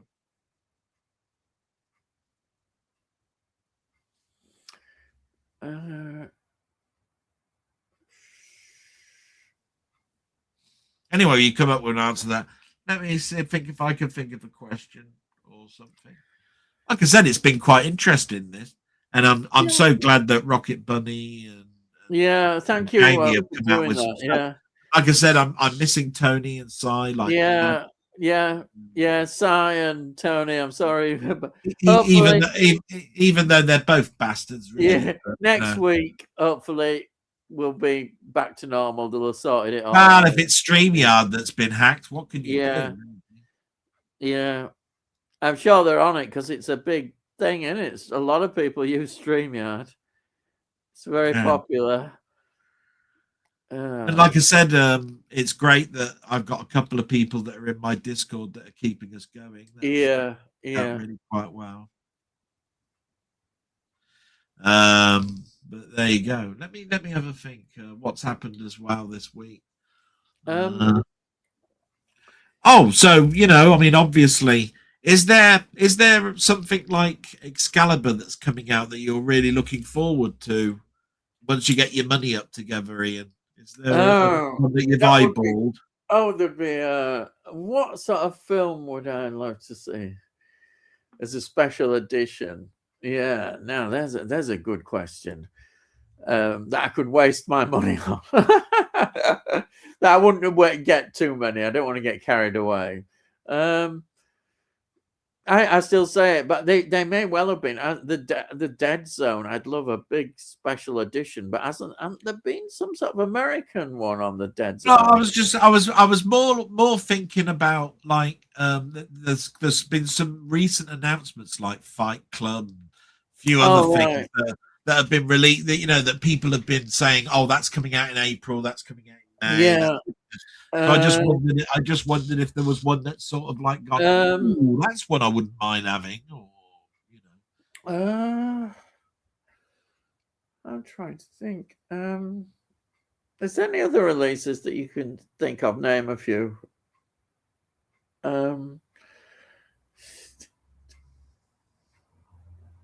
Is there a weapons special edition? There was a steel book, and there Oh, was a DVD, Blu-ray, and one with a slip cover. yeah, I don't weapons think there would was. be a I good. don't think there was. I don't think there was a special edition Yeah, that would. of it. I'd be interested in something like weapons. Love Yeah. weapons. So I was just thinking about, something like, oh, I knew that came out last year and I couldn't afford it, but I'm going to get it this year. And it probably is. If I look through, there's probably ones I'd be thinking, oh yeah, I'd love to have that. The one I would love to have had because, but I'm happy that I am. I can manage. Is the Curse of Frankenstein? You've got that. You said it's a great edition. oh, that's a great box set. Yeah, I mean that one I would possibly indulge in something like that. But I think there'll be a Dracula. I'm sure it'll come out. Yeah. This year. A Dracula one would be well worth getting. Oh, I'd get that for in a heartbeat. Yeah. There's quite a few, really. The one that I really do like, but it probably wouldn't get a big edition, would be the Plague of the Zombies. I think the Plague of the Zombies. Yeah, which you mentioned in your watch. Yeah. But it probably wouldn't get one of big special editions. If they're going to do any, they're going to be the big titles, I think. More Frankenstein ones. And I think they'll do Dracula, Prince of Darkness, the 1966 reboot, because that's what it was, really, of Dracula. That's got Christopher Lee in, and it is rather good, I think. Dare I say it, it's actually, though I like the first Dracula a lot, because it is the first and it has got a lot of great moments, the reboot is really good, I think. The 1966 one. I'd love to see that in a special edition. I'm sure they might do, because it was an important thing for Hammer to do. Oh, so Jamie's got something really special happening tomorrow. All right. He's got to go to bed at 11:30. Lightweight little sod, right? But he's actually put that he's going to see a band called Monsters and Men tomorrow night, an Icelandic band that he's desperate to see for years. And he's also stated that he'd love to see a Criterion or Radiance release of a film called The Station Agent. It's stuck on DVD, apparently. Yeah. Actually, DVD hell. He's just reminded me. There is a series that I watch, and he watches it as well. Is the Criterion Collection Closet. And you get all these people going inside and choosing the films. Actually, I wouldn't mind getting some Criterion collections. They are expensive. Well, I bought Blowout and a few others. Yeah, you see something like that. You have got the Irishman, because I got you that. Yeah, that's right. I've got that one, and I've got Cat People. They're the only two Criterion. Oh, is that the original or the remake? The original Cat People. Yeah. The original one. Because the remake used to be really quite watched a lot when it was on VHS. I remember it came out. Yeah. There's the Cat People. I've got that. But that's not I've just got a 4K of that one. No, sorry, not a 4K. Who was in the remake? Yeah. Was it Isabella Rossellini? Who was in the remake? The one. Oh, I can't remember anyway. No, but yeah, I think I see the Criterion collection videos, and they do a good job. They look good on the shelf as well. I know I should say that, but they do look good, and they're just something. I think Jamie. I know he has. He's got quite a lot of them, I think. Yeah, we're gonna have to get his question in before he goes to bed. But you might not know about this, but I do, because it was in the must watch on BBC. On Radio 5 Live. Yeah, he's put question: anyone watched BBC's Small Profits yet. It's written by Mackenzie Crook. Now, Mackenzie Crook Oh yeah, I know him. is Office. Detectorates and all of Yeah, that sort of yeah, stuff. And it's very funny. Now, Small Profits, I think it's set in retail, if I remember rightly. It's on this week. It's a BBC Two comedy in the yeah. same sort of vein as Detectorates, i.e., and it's quite whimsical and I've all of seen this it. sort of Yeah, stuff. yeah, I'm down to watch that this week, but I yeah, haven't got round to. It's only, like I said, it's only been talked about in the last week, really. yeah. So no, I haven't got round to seeing it yet, but definitely I'll be watching it because I even don't make waves that he did the reboot of Wurzel Gummidge. Oh yeah, he did, You, didn't he? Yeah, you could turn around and say what a pile of shit that was if you're a big Wurzel Gummidge fan, but actually, hey, he did a reimagination and it wasn't that bad. It no, wasn't that bad. It was no. different to what I was expecting, but He he was did a trying couple of something series on different, that. I suppose. Yeah, yeah, um, yeah, By the way, he also says you can watch Small Profits on BBC iPlayer. It's not yeah, about the fact that you can watch it on BBC iPlayer. It's the fact that when I go to sleep or go to bed, my TV's so old it doesn't have iPlayer, and you can't yeah, download iPlayer on anymore. You have to put a yeah, Fire Stick in. And my Fire Stick is in the back of my big TV, so I can't. yeah. I'd have to pull it out and all that sort of stuff. So And it's when not you're about lying in that. bed, you can't do that. I, Yeah, I will get round to watching it. It's only half an hour long, and yeah, it's one yeah, of those ones that's on for 6 weeks or whatever it is. So yeah, I will get to see that. To me, it's just a matter of I've got my car to do, and I've got my mum to look after, and I've tried to yeah, do some videos this week, and can't yeah. do it all. No, You know, no.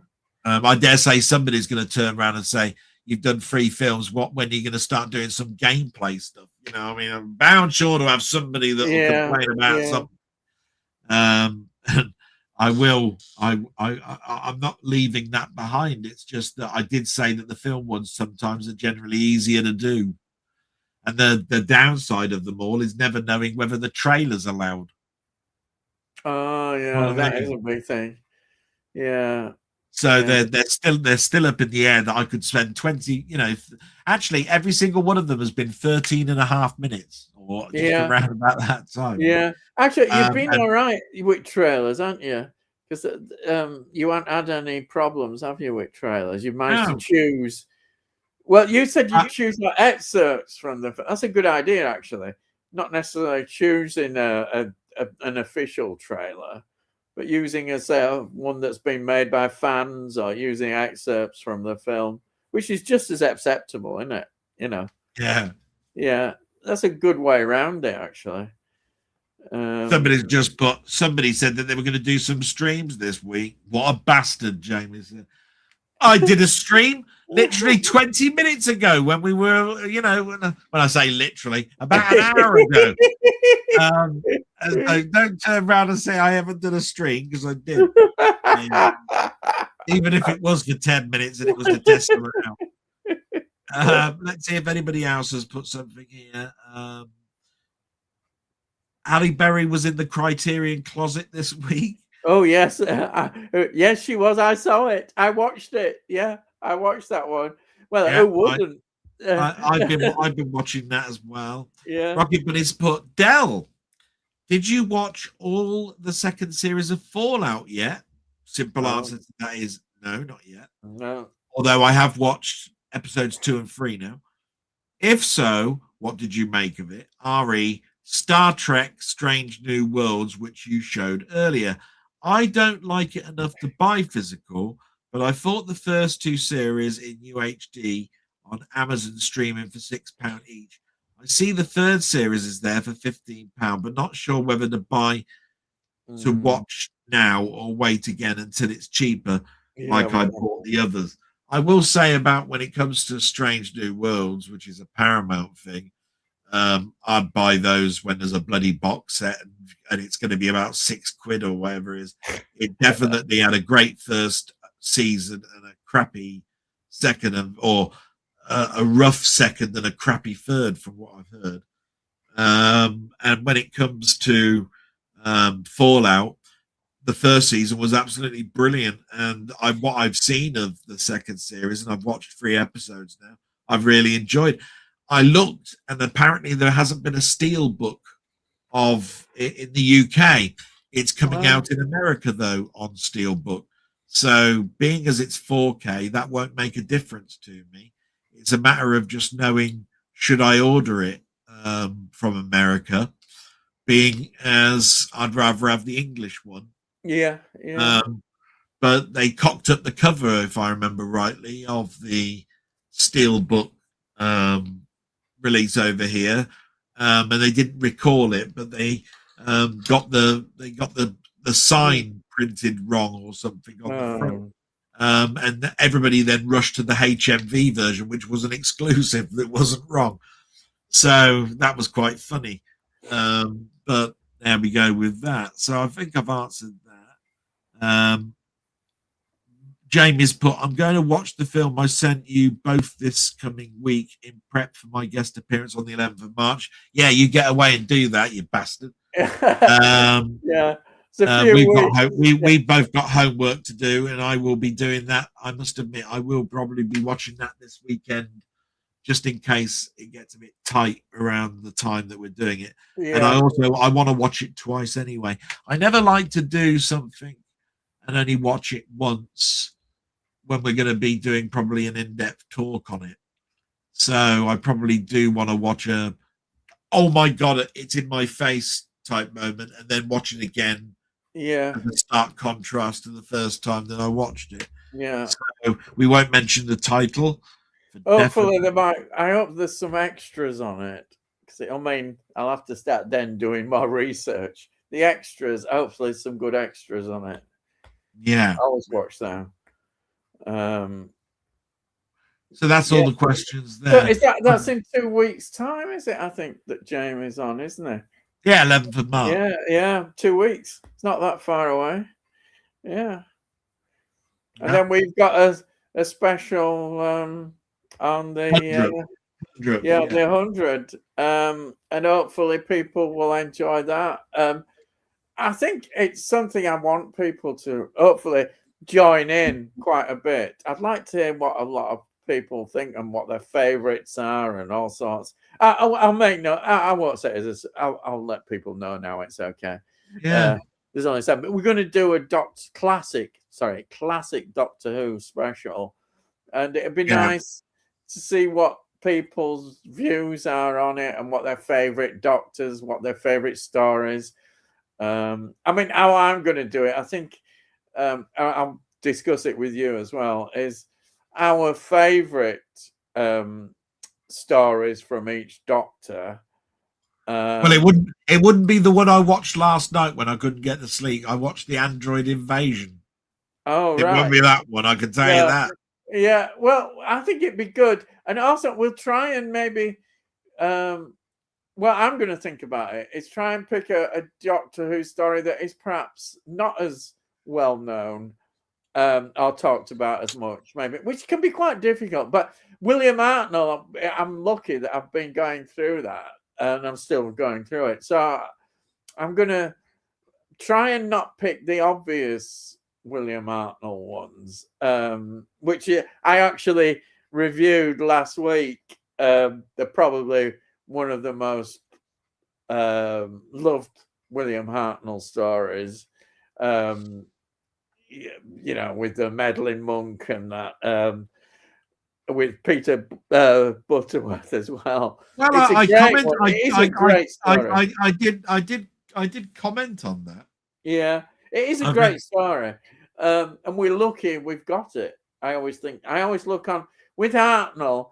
I always think, well, thank God there were some people who were able to get these stories, because at one time when it all began, trying to get the archive going, Hartnell, as unfortunately was the same with Patrick Troughton, a lot of the stories were missing. I mean, they really were. There was not much at all in some areas, and there's great stories about them getting them. You might like the Gunfighters, I don't know. Yeah, I'm looking forward to watching the gunfighters again because I didn't really like it. That song used to get on my That nerves. song, that I The must admit, the song. song ruins it for me. Yeah, I think you like the sort of like homage to Land of the Giants when you like that yeah, one. yes, yeah, yeah. Uh, Um, I mean, you might like Galaxy 4. I don't know. no, yeah, actually, that's the animated one, isn't it? Because there isn't any. Well, no, well, I mean, yeah, I mean, Yeah, when you say that's the animated one, I'd say yeah, that's the one. That's the one the that's only missing. I know. available in animated. Yeah. Um, Um, there's going to be some interesting ones to look at, and I must get myself a copy of the Celestial Toy Maker because I haven't got the. oh well, That's I'll the tell you one that's what. missing from my collection. The problem with the Celestial Toy Maker is I do think it is a little bit overhyped. There's that Yes, character yeah, that's that sort of like Just William. You know, he's sort of like a fat, sort of like Tweedledum, Tweedledee yeah, character that sort of does a sort of there's a game that's being played like a board game and he slips or something, doesn't he? yeah, Dies or something. I didn't think yeah. he was a very Actually, good I'm character glad at you brought all in that it. up.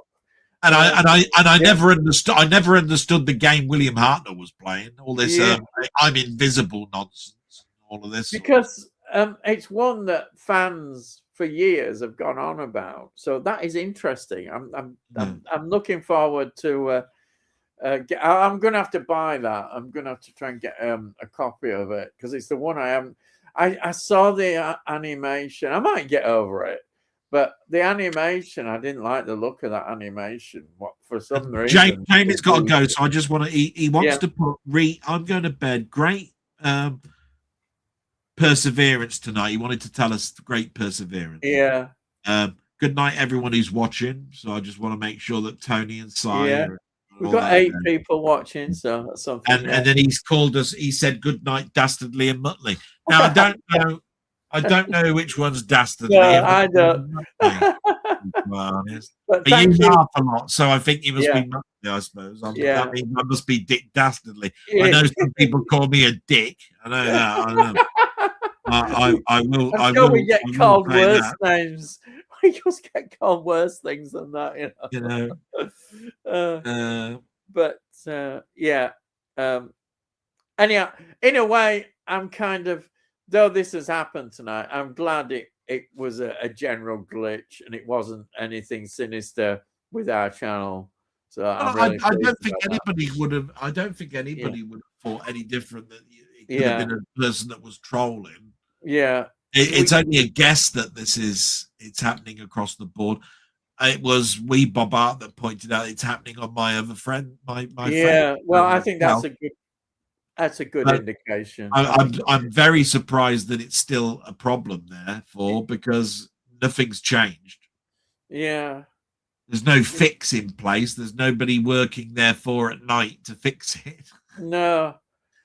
You think it would be done. So Del Ian, RE Doctor Who, he's put. Right. I'm really looking forward to the season 21 collection next month. Oh, right, yes. Peter Davison. I watched the announcement minisode with Peter Davison and Janet Fielding yet again. Did you enjoy it? So because you know that each time that there's a new box set, they do this minisode type thing, don't they? Yeah. Yeah. So this one is, I think the minisode was the Daleks, wasn't it? So it had them going back to the docks, didn't it? Was that the minisode? No, I must check it out. I haven't actually seen it. Oh, right, you're missing that. I'll check it out. I'll look it up on YouTube. It'd be easy to find. Yeah. So of course, the last time that they were there, it was all sort of like old factories, that were derelict, weren't they? If you go to Dockside now in London, it's all bloody yuppies and deluxe flats and stuff now. Yeah. When they landed in the same place, the whole of the other side of the Thames looks different now. So it was going, it's all yuppie bars and stuff. But then they go back into one of the places down the alleyway, and the Daleks are there. You'll have to see it. It's really quite I'll good. have to watch it. Yeah. But yeah, it's an interesting little minisode. Yeah, And Janet Fielding is back. Janet Fielding's there. Yeah. Yeah. Oh, that's good. Yeah. She's become more involved. At one time, you thought, oh, she won't be involved in Doctor Who, but she's become more involved, hasn't she now? So you can't sort of like comment because you haven't seen it, but I thought it was quite one of the better minisodes. They've actually all been all right, actually. Yeah. What I've seen, some of them are a bit over the top. Yeah. I would say the Joe Grant ones have been a bit. Yeah. But then again, I can't get over our lips are sort of like Botoxed out like this. I might see it. So it's sort of like a bit distracting compared to how it was, you know what I mean? But they've all been quite fun, really. Yeah. Do you agree with me that we're not going to get the black and white 60s episodes for a long time? I think that they'll be the last. I think they'll be. They'll be the last ones to come out. Yeah, yeah. I think they will. I think they will. I think they will. Where on a bumper year they've brought out 3, and on a normal year they've brought out 2 in a year. I think that they might do it annually when it gets. I think that when it gets to the last black and white ones. Yeah. Well, we've still got a few. You've got to give the maximum amount of time that they can stuff. Yeah. I know what you were going to say. There is still that unknown of what these preserving, this charity has done. Yeah, I'm so glad that's sort of like toned down a little bit now. Yeah, because we're getting videos every second from people, Doctor Who fans, saying, speculating on, it's going to be this and that, the other, and I've got this bit of news and all this sort of stuff. And then when you clicked on it, it was a load of bollocks. They hadn't at all. Same bloody news that I saw the week before and the week before that, the week before that. And then you got people then getting this. I never understand it. They have like a grading system about, and how does this fit in to the grading? And oh God, it gets on my nerves. Maybe I'm not into the grading system, but anyhow, but they enjoy it. Does a YouTube video for them. But no, I think it's. We've still got more color episodes. There's Tom Baker to finish yet, isn't there? And there's John Pertwee, of course. There's still a few of his. So because it's Sarah Jane Smith, isn't it? And how many? I think there must be at least 2, maybe, of John Pertwee. I think there might be about 2 left. I don't think we've got a more. Yeah, we certainly haven't got the last with Sarah Jane, but I think there must be 1 more as well. I think that we haven't got. I can't think of which one it'll be. Yeah, I'm trying to think now. Yeah. We've got the one with the 3 doctors, haven't we? Yeah, so we've got that season. Yeah. So that was season 10. And we got the very first John Pertwee one, and with Inferno, yeah. We've got the Green Death one, haven't we? Yeah, Joe Grant's last one. So that would have been the that would have been the 10th. Oh well, that would have been the 10th season. Yeah.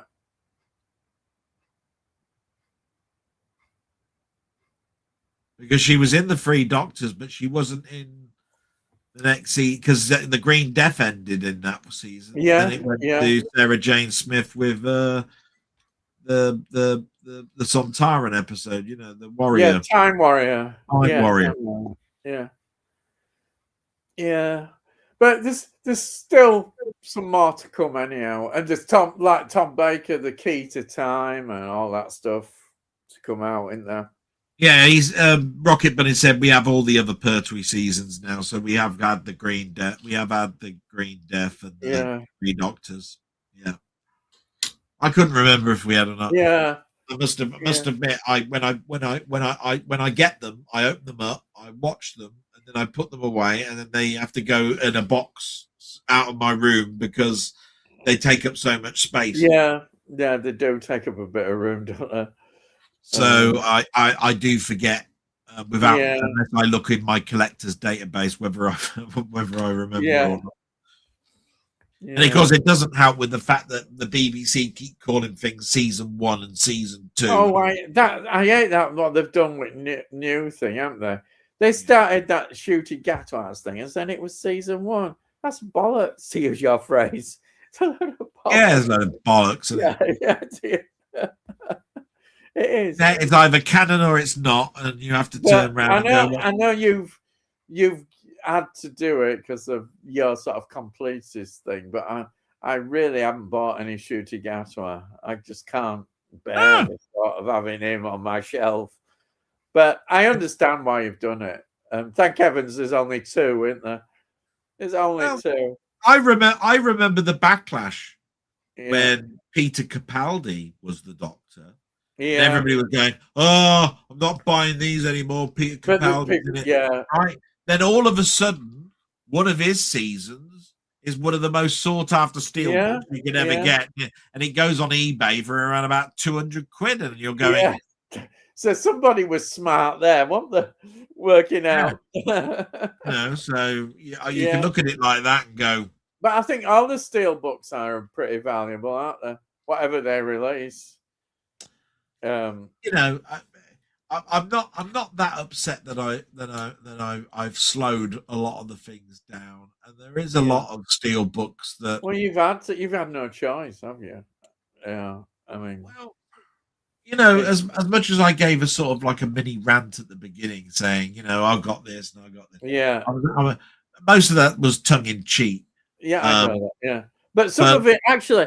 There are elements of truth in it, though. It was tongue in cheek, but there are elements of truth. Oh, yeah. I mean, I must admit, one of the biggest pet annoyances I have is when somebody does legitimately put something up in front of you and then turns around and says, "Get in there as quickly as you can, lads." Yeah, but I think you'll find I've picked up the last one or whatever. I know, and you think, very nice, yeah. Because it's like, well, thanks. Yeah. But I mean, I also know that a lot of people, I tell you what, there's a lot of people that want to help. And this goes back to all the people that I've chatted with in the past. A lot of them want to help. Yeah. It's just that sometimes it's the way you put something across.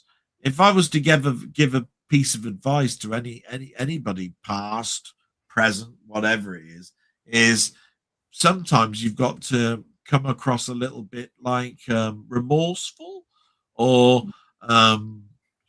tiptoe around things a little bit, because a lot of people can look at things in a totally bad way. A lot of people do get into the situation of you've got so much money and I've got none, and you're showing off all these things. Yeah. I haven't got an awful lot of money. I didn't have an awful lot of money back then. No. I bought things on credit card. I've still got to pay it off. Yeah. So as much as people were saying, "Oh, you're a rich bastard, you were buying people that and the other," I wasn't. I wasn't rich at all. In fact, you could actually say that you've got a lot of sour grapes because you're paying now for things that you're not even talking to these people anymore, and you're still paying off the debt that you bought those things with. I actually bought things because they were my friends. Yeah. And I don't troll anybody, and I don't do anything with them. Yeah. And I'm pretty sure that it's all in the past, dead and buried, and that's how it should be. I wouldn't want anybody watching this thinking, "Oh, I follow them around and I've heard what they've said and I've brought these things up because I've heard somebody say this, that feeds into a conversation that I wouldn't want to have, because as far as I'm concerned, things are in the past, and I've got things to care about, like my mum, and I've got expenditures and bills, and all of the, I had a heart attack, and all of these sort of things. And I think of those things as being they're in the past. Yeah. And I'm pretty sure that when they're thinking about me, they're thinking as well. I moved on and all of that. Exactly. It's people around them that are causing the flack. Yeah. Do you know what I mean? Yeah. So I just look at it like that. I don't go looking. I don't go looking for anything at all because I haven't got time to. Yeah, you've got more important things in this life. Yeah. When I go to bed tonight, when I get up in the morning, I've got to get my mum up out of bed. And I've got to work out how the hell I'm going to get a battery into my car and get the MOT done. Yeah. Plus, if I can do something on YouTube. And then I've got to get her to bed, and then it'll be 9 or 10 o'clock at night. And that's the first time that I'll go on YouTube. And I'll probably find that somebody's gone and thumbs down something or whatever it is. And gone, that ends my day well, don't it? Yeah. At the end of the day, I don't even think of that. Yeah. So, yeah. That's it. Let's have a look at the time. Shall we go now? I'm just having a little look. I actually didn't mind. There's some more comments. All right. You know, that Gatwa as the Doctor. I just hated all the sexual politics in the writing and apparel for him. Yeah, because I liked it when the Doctor had the same outfit. If it had normal fun adventures written as they were for the first of the new Doctors, I think it would have been a different outcome. Anyways, I'm guessing you will want to finish now, so I bid you both salute and see thee in the next one. I'll see there. Yeah. So, you know, I just want to just turn around and say, you know, to all those people that want to cause trouble, if you can, just think about not doing that, because, you know, at the end of the day, we're here just to have a nice chat and stuff. To the people that might be watching this, that might know people that I'm talking about when it comes to my friends, I've got no sour grapes with you guys, and you can have a laugh and a joke and all of that sort of stuff at my expense if you want.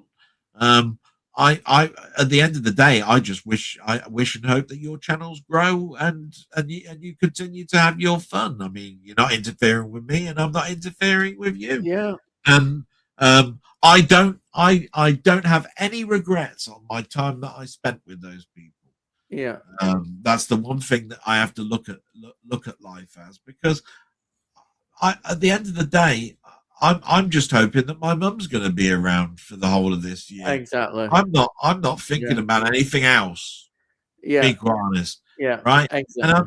And I'm pretty sure that those people that have had stuff happened in their lives with their own loved ones, they're thinking exactly the same thing. Yeah. They're here to have a bit of fun and take themselves away from those loved ones that are in pain or exactly. And they don't want this conflict either. No. So let's end all of that like that on a happy note. And I tell you what, everybody that's been in here, thank you so much. And I value all of your support. And so does Ian. Yeah, I do, definitely. And, you know, at the end of the day, we're not going anywhere, because we've always counted this as going down the pub and having a chat. Yeah. Yeah. It wasn't about, don't let the bastards grind you down. It was nothing to do with that. It was, we still want to have a chat. So that's why we'll find another method on how we can have a chat. Yeah. So, you know, and technology allows us to do that. So there you go. Yeah. We have a great number of people who we really appreciate who follow us, and we're really pleased. You know, those people that follow us, thank you, so much. It's always a pleasure. We always look forward to Wednesday, and I know I got a bit fed up at the beginning. I was just a bit pissed off, and I'm sorry about that to anybody, but I was just pissed off because I thought, when you see these idiots who do come in, I shouldn't let them get to me. They just, delete them and what have you. But I don't understand them. I never do understand why anybody wastes their time on being a troll. Is beyond me. It really is. Why waste your life like that? I Yeah, don't like I said, understand. anything that happened to me 2 years ago, I don't even think about it. Yeah, I mean, what do they get from it? I don't understand. It's daft. It's just ridiculous being a troll. There's not what's in it. There's nothing in it. Anyhow, that's how life is, and it doesn't affect us. We'll still be here every week. I'll tell you what's scary, right? Yeah, Even if you only go back to August last year, yeah, right? I looked at a couple of those videos myself this week, right? Because I was trying to work out how I did my last film shorts. I couldn't remember how right, I yeah, introduced it, yeah, right? And I was going, yeah. bloody hell, weren't my face fat? Oh, Right? there you are. It's absolute awful looking at yourself and Yeah, then looking at yourself now. Now you yeah, could turn around and say I look healthier. I'm actually in worse health than I was back then. Actually, it's yeah. amazing how things are. I know. I've seen some bits of you when you looked in a really bad state. You were unshaven and Yeah. you didn't look very well. But that's how it is. That's how it's been a journey, hasn't it? That's the Well, yeah. journey. The whole the You know, whole the like you whole should care idea of about the yourself. whole idea of the blog was to do a warts and all. Yeah. And to be quite honest, when you're upset, you don't care about whether you You, smell, whether you've got the same clothes appearances. on, Yeah. Yeah. whether your hair's up, whether Yeah. it's down, whether you're unshaved, all of that sort of stuff, right? And if you watch that first year, it was up and down like Yeah. like nobody's business. So my demeanor now is more about enjoying myself when I can't get any enjoyment at all during the day. Yeah. Yeah. So I'm either constantly worried about my mum, Of or course. I'm worried Yeah. about how much time I'm going to have left Yeah. with my mum, And I bet or you're also worried about money because money. Yeah. money is a big aspect. How are you going to pay this bill? How are you going to pay that bill? Yeah. All these things add up. They're all And, big concerns. and this is why I just turn around and go, I just want to have fun. I Yeah. just want to have a nice chat with Yeah. Exactly. friends, Yeah.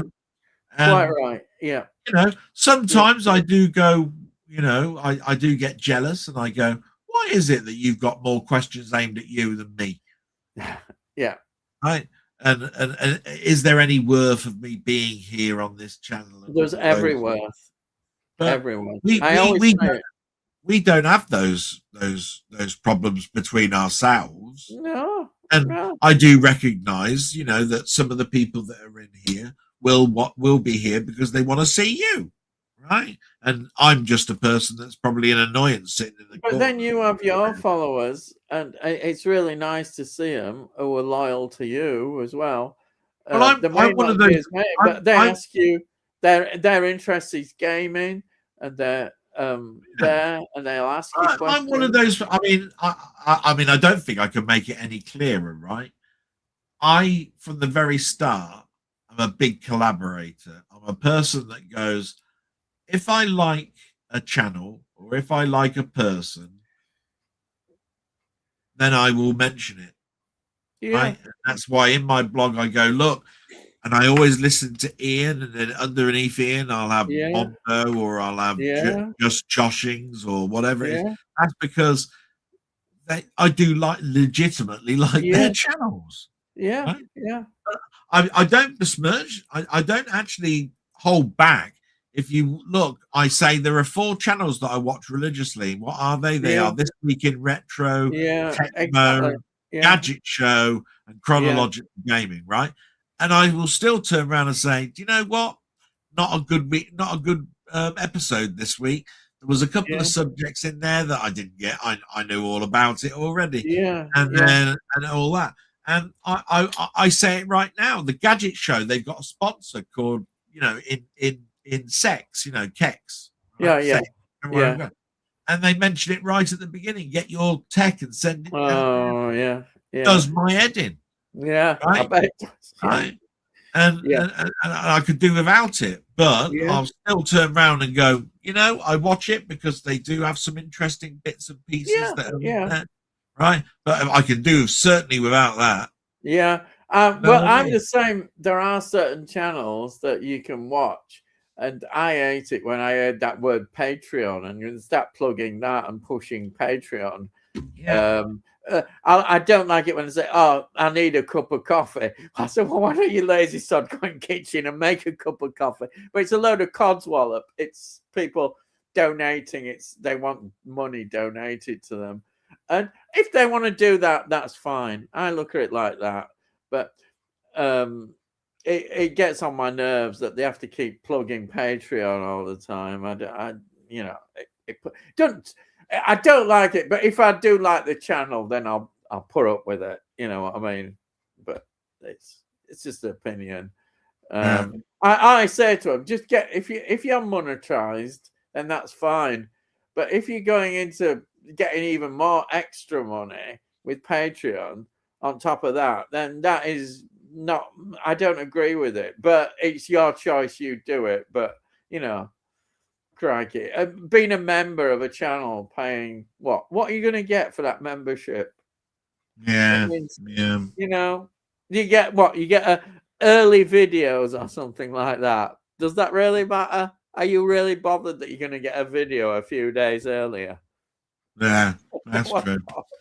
So I suppose we better do our goodbyes and everything, haven't we? Right. So it's a goodbye from me and goodbye from him. Good night. Which is the two runners, isn't it?